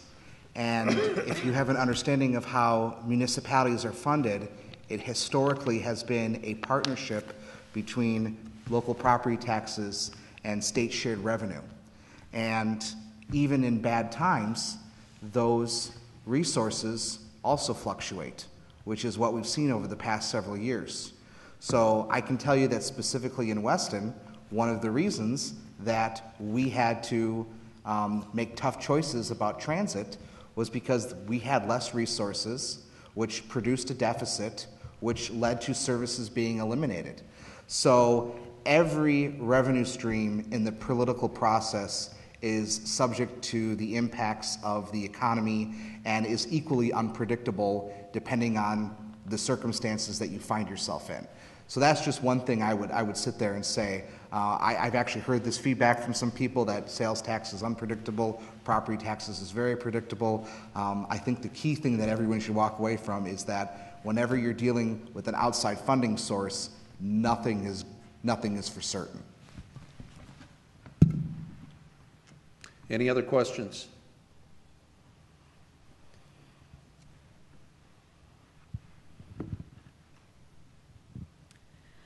Hello. I have found the discussion very informative, and I guess I have a different perspective having grown up in a small town, not having used buses, having to, walk with my siblings a mile to go to school, no bus service within the city, walking the skating rink or taking bikes and such. But back in the 80s, I lived in Chicago, in one of the best transportation cities around, and especially in the Midwest. So I can see the advantage and how everyone would take the transportation, whether it was the subway, elevated train, or the buses, to go downtown Chicago and then be able to get around and go to different locations, and that was really the hub. But it was acceptable for everyone to be doing that, whether you were a professional, a CEO, a stockbroker. That was something that you would do. And as a newcomer, I made the choice to live downtown, not knowing how big Chicago was, the metro area being very, very large. And the trend has been since the 80s for more people to live closer to where they work and live in that community and shop in that community and get grocery shopping in there. And I can see that trend has been happening in other parts of the country. I'm also a Michigan native. Recently seen the program on PBS about Detroitopia and concerns with Milwaukee, but and from watching a lot of PBS, which I do, I think it's unrealistic to think that you're going to get some large manufacturing just to come all of a sudden to Wisconsin or central Wisconsin. There's a number of states that have no real estate taxes, that have low sales taxes. And Wisconsin is probably, was it 40th out of 50 or higher than that as being the highest. So there has to be another mechanism to look at for raising funds. I also realize that with the way the transportation dollars are going, people aren't driving as much, so we're not paying and getting as much gasoline tax. More people are going to electric, and I'm considering an electric bike. But at some point, if people aren't buying gas and there's more electric options, how are we making up for that difference? How are we going to charge somehow mechanism-wise for the use of electricity to have electric cars? So there is a big concern, and I'm also a baby boomer thinking 10 years from now or maybe less that I want to think about giving up a car. And I've occasionally had to take my auto to Weston to my mechanic, and from my house in Wausau West, it's $25 for a taxi each way. And I really missed when the bus was not available. So I do, but for me, I've come to the conclusion I want to live in Wausau because I do feel the services are more available here, are closer, and I'm upset with Rib Mountain not wanting to be involved, so I don't shop in Rib Mountain. And I've also heard that same story with Brookfield back in the 90s. They did not want electric, they didn't want trains going from the city of Milwaukee to Brookfield. They didn't want poor people. But the majority of riders, I would think in our area, are lower income. But we need to get the stigma away from just saying it's poor people. We have young people that are doing this for school, and they're getting to learn more. This is acceptable, and we need to get that message out. I would also suggest, though, at some point you need to look at some other ways of raising ad revenue. In major metropolitan areas, they have a glass enclosure area. And some of those, like in Chicago, they have like a running banner of ads. And that there's ways of doing that within the buses itself. But I think we need to be more creative and realize we're in a high tax state. And whether you want to save pennies from one municipality or another, that isn't going to change how Wisconsin is unless we make some dramatic changes. And all the other states are doing the same thing. So we have to sell our quality of life, year-round four-season playground, and try to encourage businesses. But to say that there's going to be big manufacturing businesses, that's probably not going to happen. It's going to be the small businesses and try to get those that want to come here to start their small business. Thank you. Anybody want to weigh in on that? A lot of thoughtful comments. I'll just take a piece of it. With regard to ridership and making it available to everyone, I think the perception is that it's the elderly and the disabled that comprise most of our ridership, and that's not accurate. About 50% of our ridership is students. Another 25% is plain old adults, and 25% or so are elderly and disabled. So I think what we think comprises the ridership is just not accurate. In terms of being attractive for everyone, as I mentioned earlier in the program, our goal has always been to meet the basic needs of those who are transit dependent, but also be available for the general public, to provide a level of service where any taxpayer can just hop on the bus. I like to refer to that as relevance in the community. And we talked a little bit earlier about the frequency of service and serving the origins and destinations that people desire, and that is relevance in the community. People are not going to hop on the bus. The service is not going to be relevant to them if it doesn't meet their needs. So if it doesn't go where they want, if it's not frequent enough, it's not relevant to them. So, unless we right the ship from a funding perspective, and we're able to address the basic needs for the community, we're not going to draw a larger audience. And I agree with the death by 1,000 cuts. As I said earlier, we've cut 3 of 10 routes, 30% of our fixed route service. And what that means is the routes are further apart because there are fewer of them. People have to walk further in order to get to the service. We've taken routes that used to run directly and put loops on them and stretch them as far as we can go so that we can, stretch those resources as far as we can. And all of those things, little by little, make the service less attractive. Route K, first of all, I think that the compromise is marvelous. In the acrimonious environment in which we all live, a compromise among the parties to deal with this situation was remarkable, and I commend everybody who was involved.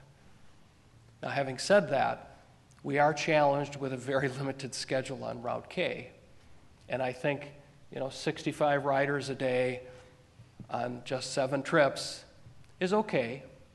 But as the transit provider, we are interested in efficiency and effectiveness. We want to provide good service. We want to stand behind good service. And we cannot do that if we are not providing an adequate level of service to start with. And we have another question. Well, I don't know if it's comments, questions. I'm kind of reeling. I think there were a lot of very poignant arguments on both sides of the coin.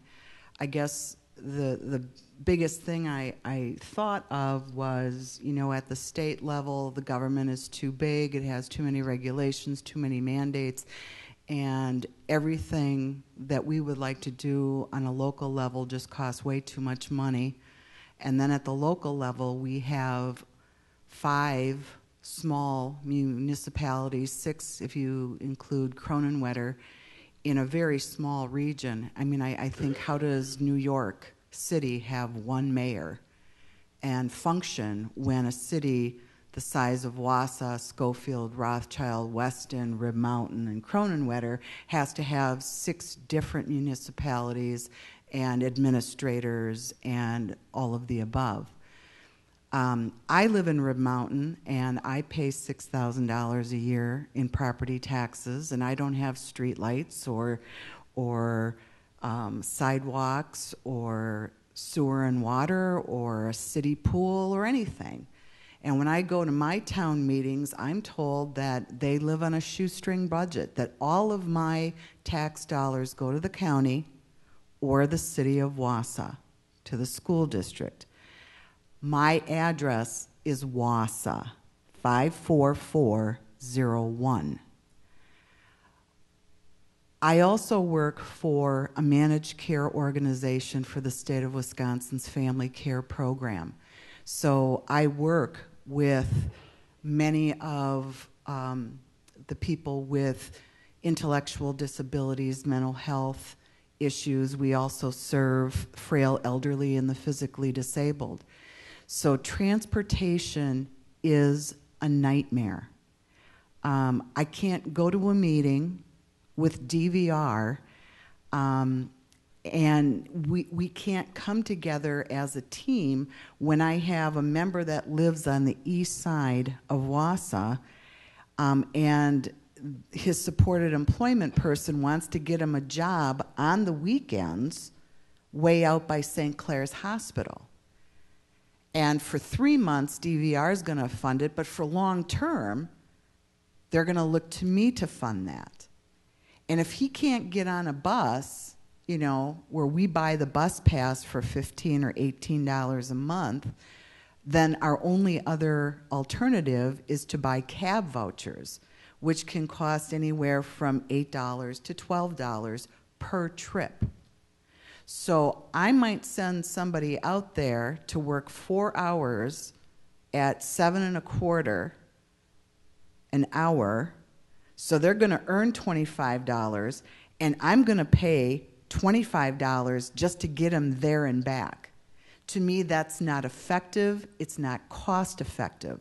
And those dollars, by the way, are coming out of your pockets as well, because we are state and federally funded as well. So, you know, if the government can't serve us, if it's too big, that it tyrannizes us, and if it's too small that it can't serve, there's something wrong with the government. And I think we need to look, you know, at other solutions other than just taxing and raising this and raising that, you know, to functionally, how can Wausau function efficiently, the city of Wausau? Thanks for your comments.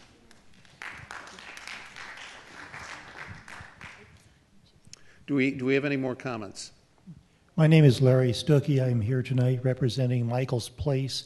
Michael's Place is a nonprofit organization that serves clients with chronic illnesses. Nearly all the clients of Michael's Place are at the poverty level or near the poverty level. 40% of them do not own cars. Those that do have cars many times do not have the money for gasoline for those cars. And part of what we do is to provide donated gas cards and donated bus tokens for those folks to simply to get around to doctor's appointments, to jobs, and to education, because a lot of these folks are have either been displaced or cannot work at their previous job because of their illness. They're going back to school to learn something else to do to earn a living. So these are folks that really need mass transportation. We do need a plan. We do need the mass transportation, and it needs to be available to them on a regular basis so that they can get back and forth. We don't want to see our clients stranded. Now, I'd like to echo something that one of the previous speakers had said. I spent about 10 years living in the Portland, Oregon area in the late 80s and the 1990s. Portland is a wonderful mass transit system. They've also got about 2 million people out there, so they're many times bigger than the Wausau area. But they've got a combination of shuttles, regular-sized buses, large articulated buses, and light rail, and everybody rides mass transit in Portland because it is available.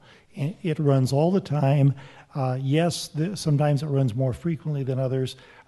Late at night, it doesn't run as often as it does during the regular workday, but it's as has been stated previously tonight. If it is there, people will ride it. Thank you. Hello. I wrote down a note during the course of this discussion this evening, and first of all, I would like to say I do appreciate you presenting this information. It was very helpful for many of us to understand this issue in the Wausau area as well as the surrounding communities. I heard, and I believe it was Keene, who said that 96 cents of every dollar will go to lower property taxes. First of all, is that accurate? Okay. And could you comment on what the mechanism is by which you plan to transfer that 96 cents to a credit on people's property tax? What's the mechanism that you folks have in mind for that? Well, I'll take that one. we simply wouldn't charge. So you're using property taxes right now to pay for the bus. If we took that property tax off that expense off the property tax levy, we would not have to levy as many dollars as we do for the current property tax. So we'd be lifting an expense out of our expense budget and putting it in a separate budget where the sales tax revenue would be. So at any given year, what we come down to is at our budget meeting, we determine how much it's going to cost to run the city for the year coming, and that's a legal determination, and that determination determines the levy. If I take out of that a chunk of expenses, in this case $679,000, and set it aside in a segregated fund, it is no longer part of the tax levy. Does that answer your question? Well, I think so. And in fact, what I think I'm hearing is that you would not see it as any type of direct offset on your property taxes, but rather it would be a reduction of some amount that would not be visible, per se, to the average person paying property taxes. Can I actually chime in too and absolutely. Give you maybe even a more specific answer? So every year, a municipality holds a meeting. Their trustees adopt the budget number for the community, and once that number is adopted, staff, we go back and we fill out forms that we have to submit to the state. And one of the forms that we have to fill out currently is something called a levy limit worksheet that is distributed to every single municipality that says, okay, under Wisconsin state law, you cannot raise your property taxes except by a percentage of the amount of growth that your community has experienced in the previous fiscal year. And so the state gives us all a worksheet that says this is what you're capped at for property taxes, and this is the amount that you could raise it. And then on that worksheet, there are various categories and fields that if you're choosing this option, well, then you can take advantage of this. If you're choosing this option, then you can raise your property taxes. Funny little anecdote for the group, the only field on the levy limit worksheet that allows you to raise your property taxes is beyond the levy limits is debt that a community adds to its portfolio. So that's pretty much the only tool that we have right now. So if you're a tax conscious person, and we're practical people up here, we realize that if we got up and said, well, we just need to raise taxes, that this proposal probably wouldn't be considered. So if you're talking about an effective offset that guarantees property tax reduction for a sales tax increase, then the community would have to certify that it's reducing its previous last year levy limit by the amount by which they anticipate collecting or charging for the property sales tax collection. That would ensure a tax neutral situation. Yes, I'd like to address this observation to Mr. Seibert. We live on the west side of Wausau. And one of the things I've noticed over the years, like in the evening after 7:30, 8 o'clock, the amount of traffic on the roads, like you were saying, people are driving less. This is really noticeable. We travel throughout Marathon County on our motorcycles and cars, and I think overall, people just are not traveling as much. Something else I've noticed too, my wife and I have always been very conscious of energy consumption and living, maybe not a green lifestyle, but a conservative lifestyle. That we've driven smaller cars, more fuel-efficient cars. Our homes are energy efficient. And as I see these buses driving around Wausau, the only analogy, and I know you're not running an airline or anything like that, but if you got on a modern airline today, the seats are smaller than they were 10 years ago. Everybody is cramped. I don't know what the occupancy rate is before the jet takes off, but I can guarantee you it's over 70 or 80%.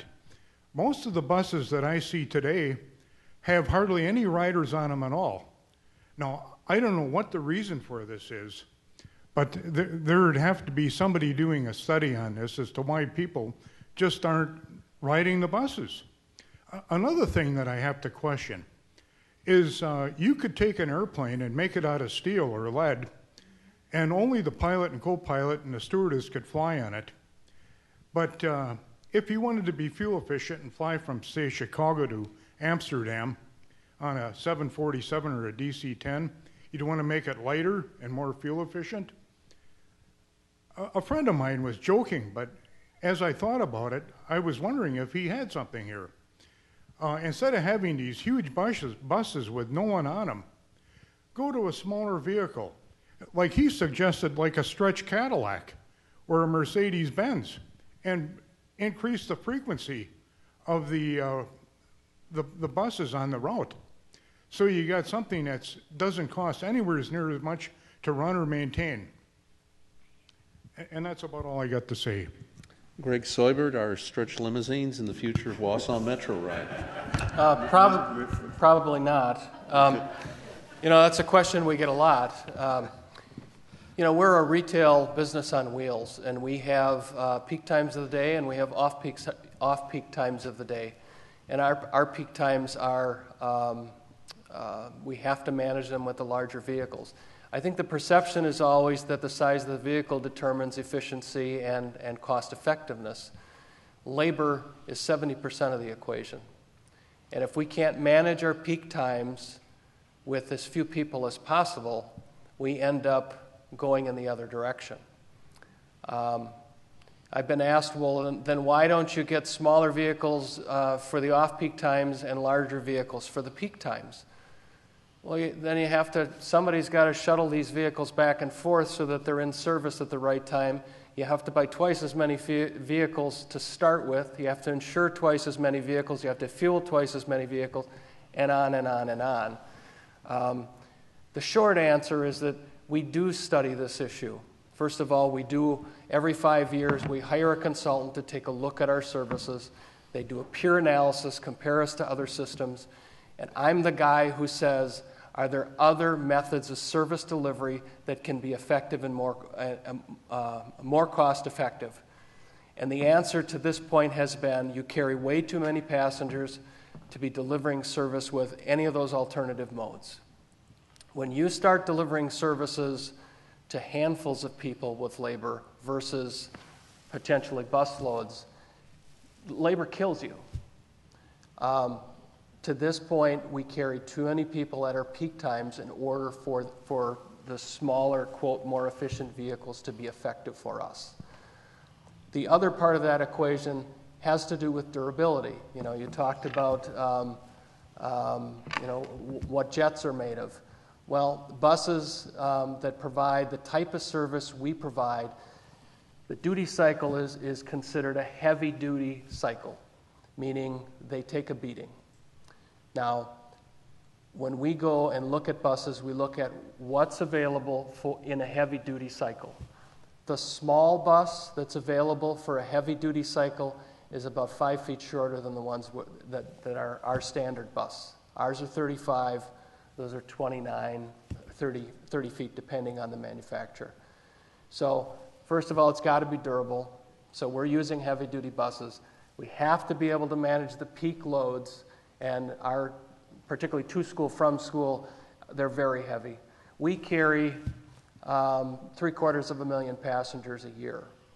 So it's not that nobody's riding the bus. We tend to have peaks and valleys.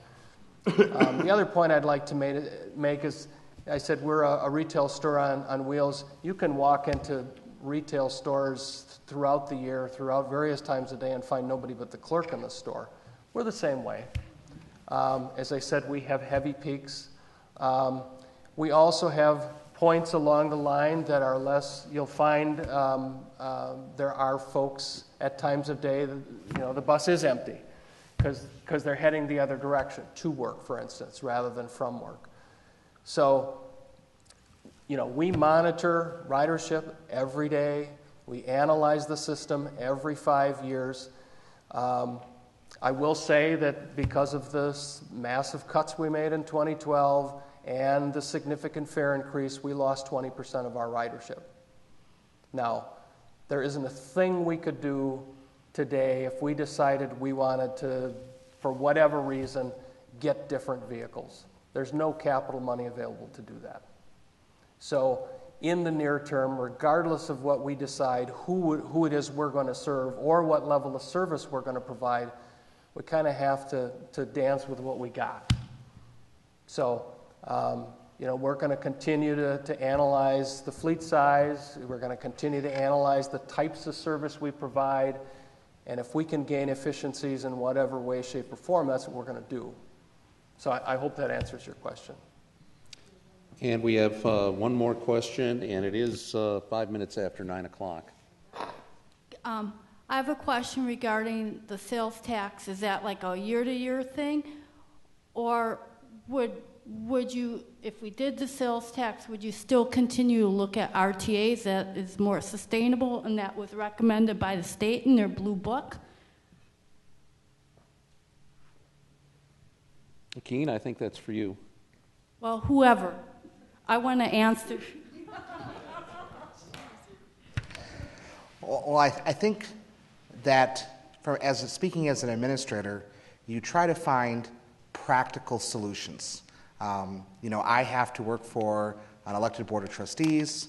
I've got to serve, people that have a plurality of opinion, and our assessment is that, given the current political makeup in Wisconsin, that RTAs are not likely to happen. And just for those of you who aren't familiar with this, RTAs is a separate level of government for busing. And so I ask you, can you imagine what would happen if we had a separate level of government for policing and a separate level of government for fire and a separate level of government for our street departments? As it is, most local governments are operating today that were designed on a model in the 19th century. So, more government is probably not the solution. We should retain local control, and we should try to come up with local solutions based on representative democracy. That's my personal opinion.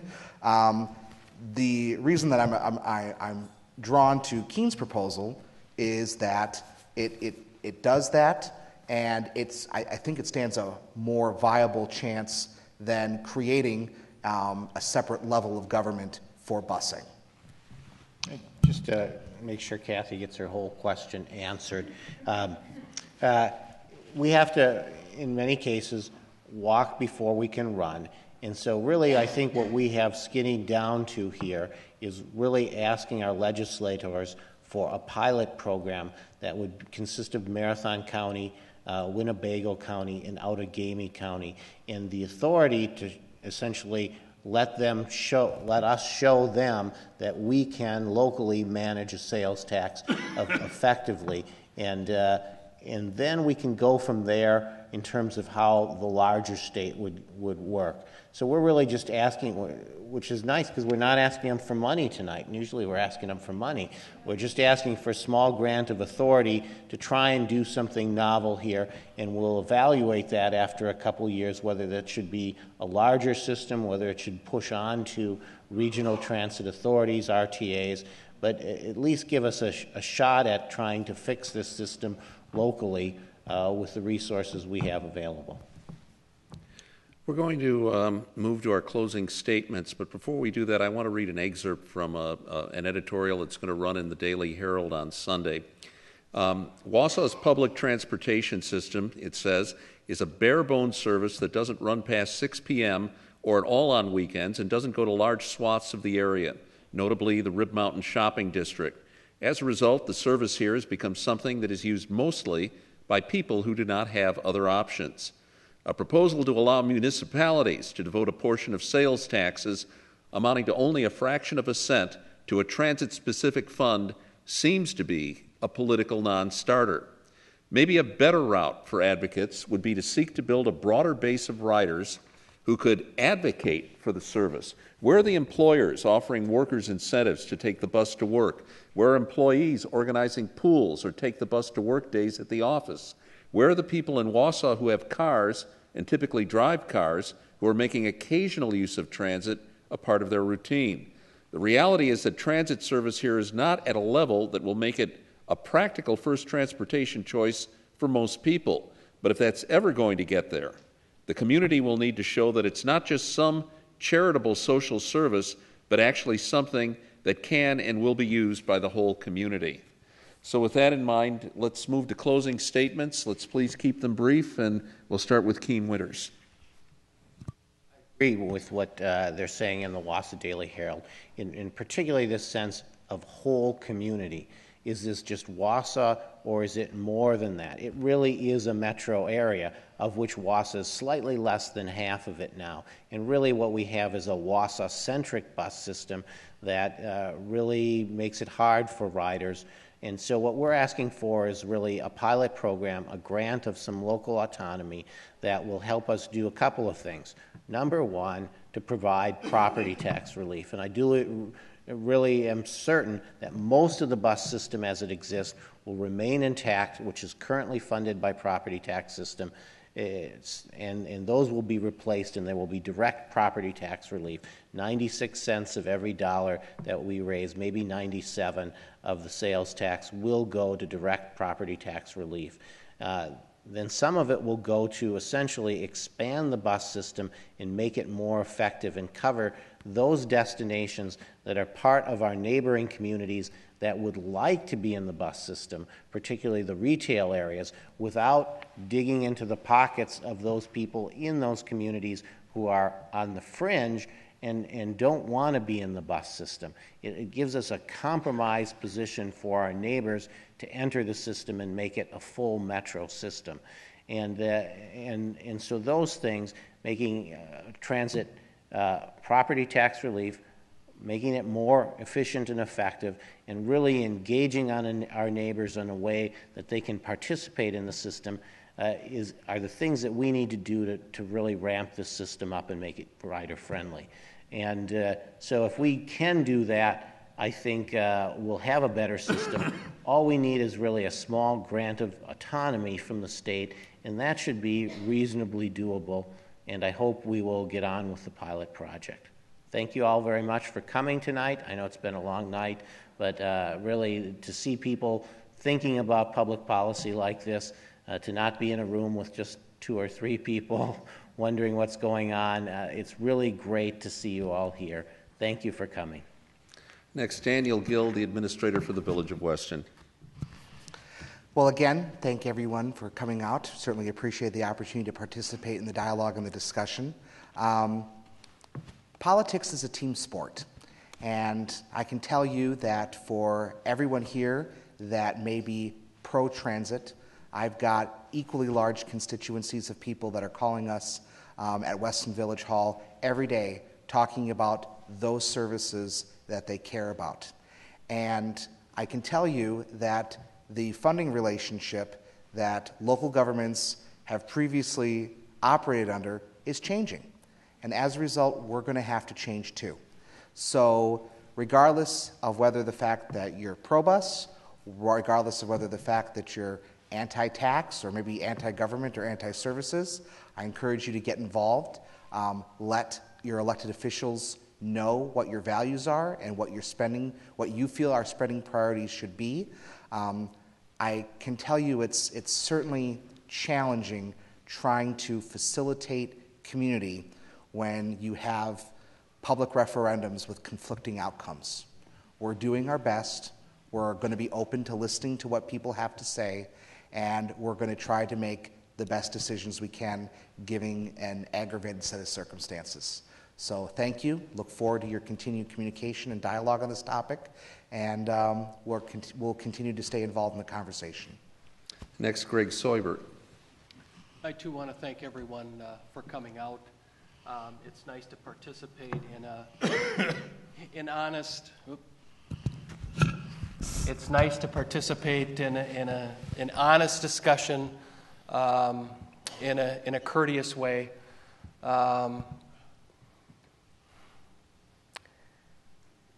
We as a transit system want to remain relevant in the community. We want to serve. We want to be accountable to the taxpayers. But we need some assistance in doing that. You know, the editorial is fine. You know, people should just get out and take the bus. But we've already started this diminished service, this death by 1,000 cuts. And unless we right the ship and unless we restore some of this service so that we can be more convenient for those who want to try the service in the first place, I just don't think that's a great recommendation. We're well into the diminishing of our program, and some of it needs to be restored. I hope we can continue this discussion. I agree that we need a broader coalition, the business community, perhaps the educational community, and so on. And I hope the dialogue will continue to expand. And, you know, I'm on the receiving end of the calls. My staff and I are on the receiving end of the calls. We understand that there's a demand out there that's not being met.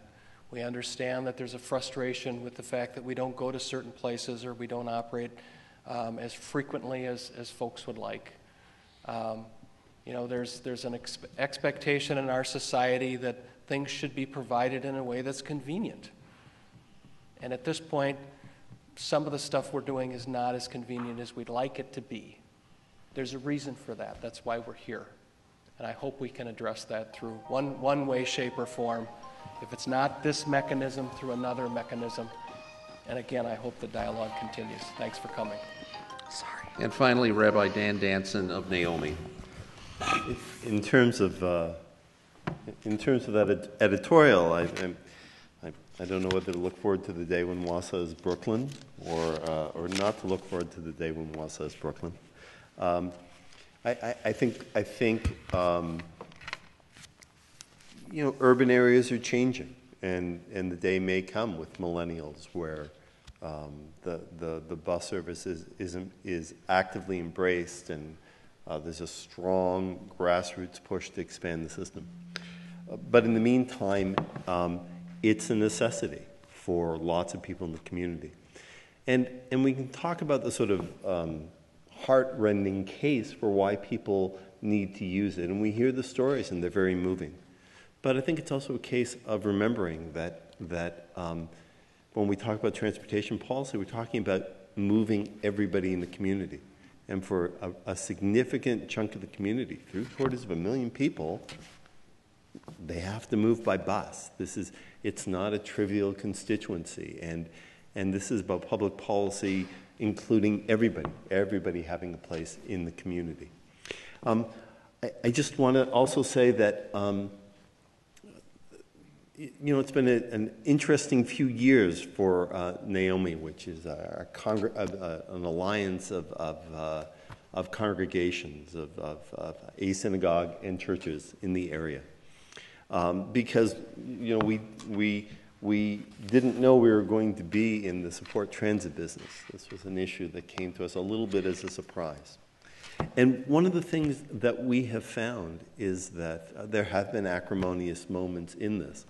But one of the things that we found is from the days we were calling Greg, and when Daniel came to the community with really positive, creative ways of addressing what had been a very contentious issue down in Weston, and to hear Keene propose something that really is an interesting proposal about if we shift the way we think of funding it.